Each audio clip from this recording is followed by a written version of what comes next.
مسنون قرات کیا ہے؟ اس میں بھی کتابوں میں لکھا ہے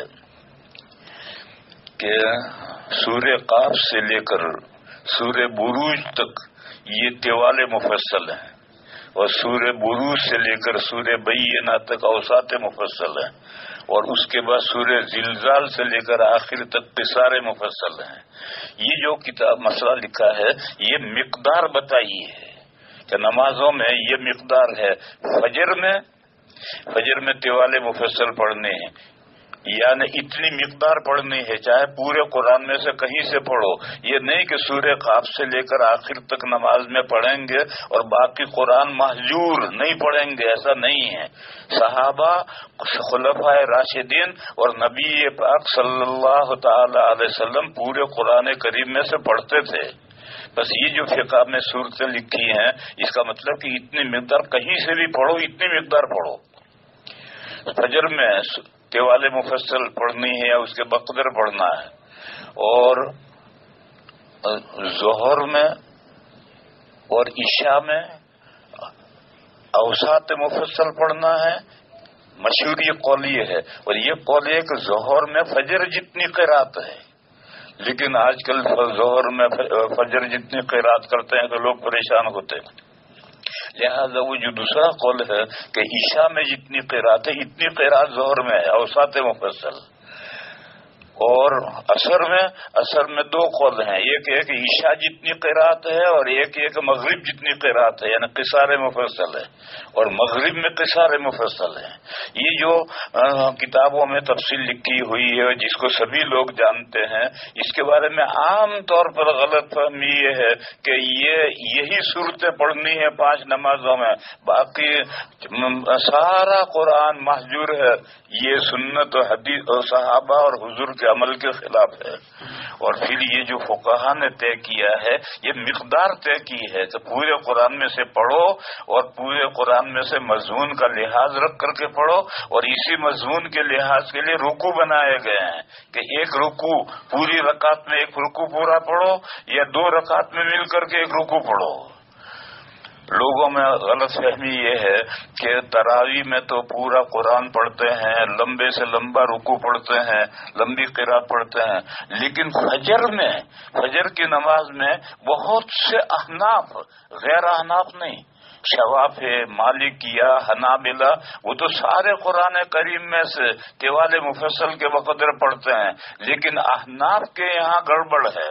بہت سی جگہ پر احناف کے یہاں چھوٹی چھوٹی صورتیں پڑھتے ہیں، اور یہ کہتے ہیں کہ زیادہ پڑھیں گے تو نمازی پریشان ہوں گے۔ ارے بھائی کیوں پریشان ہوں گے؟ نماز پڑھنے آئے ہیں، اور تراویح میں پڑھتے ہیں، زیادہ پڑھتے ہیں تو پریشان نہیں ہوتے ہیں، فرضوں میں کیوں پریشان ہو جائیں گے؟ اس لیے یہ غلط ہے۔ طوال مفصل کے بقدر فجر میں بھی قرات ہونی چاہیے، چاہے یہی سورہ قاف سے لے کر بروج تک کی صورتوں میں سے پڑھو، یا پورے قرآن کریم میں سے کہیں سے بھی اتنی مقدار پڑھو۔ مسئلہ یہ ہے، اور یہ عذر کہ لوگوں کو بوجھ ہوگا، یہ تو عذر تم تھوڑے سے تھوڑا پڑھو گے تو بھی لوگ تو بوجھ محسوس کریں گے، ان کو عذر ہوگا۔ اس لیے مسنون قرات لوگوں کی طبیعتوں کا خیال رکھ کر یہ قراتیں طے کی گئی ہیں، لہذا مسنون قرات کے بقدر قرات کرنا چاہیے، اس میں لوگوں کی طبیعتوں کا خیال۔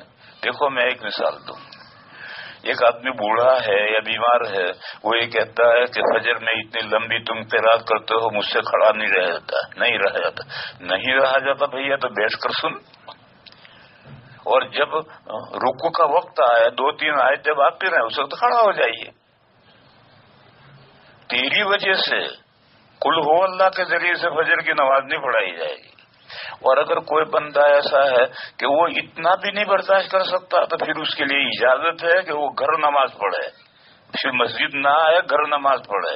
حضرت انس رضی اللہ تعالیٰ عنہ جب بوڑھے ہو گئے تھے تو گھر میں نماز پڑھتے تھے، مسجد میں نہیں تشریف لاتے تھے۔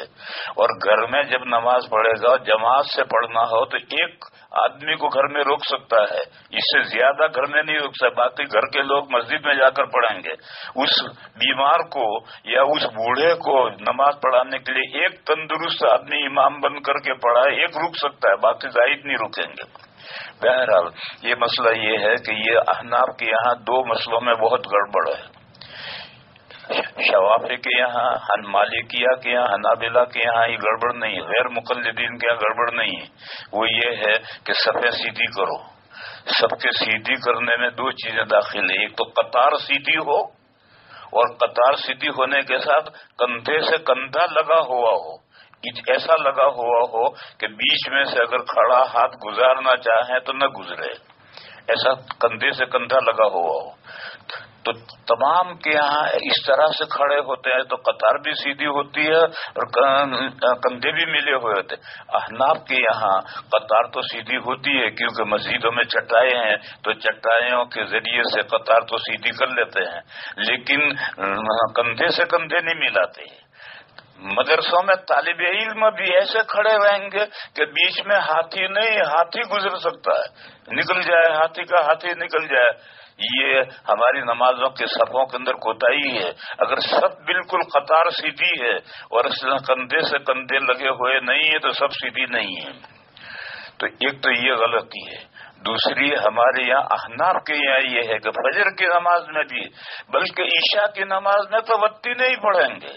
ارے بھائی وتینے کے علاوہ اوساط مفصل میں اس سے بڑی صورتیں بھی تو ہیں، وہ کیوں نہیں پڑھتا؟ نہیں بھائی وتی نہیں پڑھے گا. انا انزلناہ فی لیلۃ القدر ہی پڑھے گا. دیکھ ٹھیک ہے کبھی ضرورت ہو پڑھ لے تو کوئی بات ہے، لیکن ہمیشہ اتنی کم قرات کرنا یہ ٹھیک نہیں. مسنون قرات ہونی چاہیے، اور مسنون قرات یہ ہے فجر میں اور یہ قول میں ظہر میں طوال مفصل ہے، اور عشاء میں اور ایک قول میں ظہر میں اوساط مفصل ہیں، اور عصر میں ایک قول میں اوساط مفصل ہیں، اور ایک قول میں عصر میں اور مغرب میں قصار مفصل ہیں.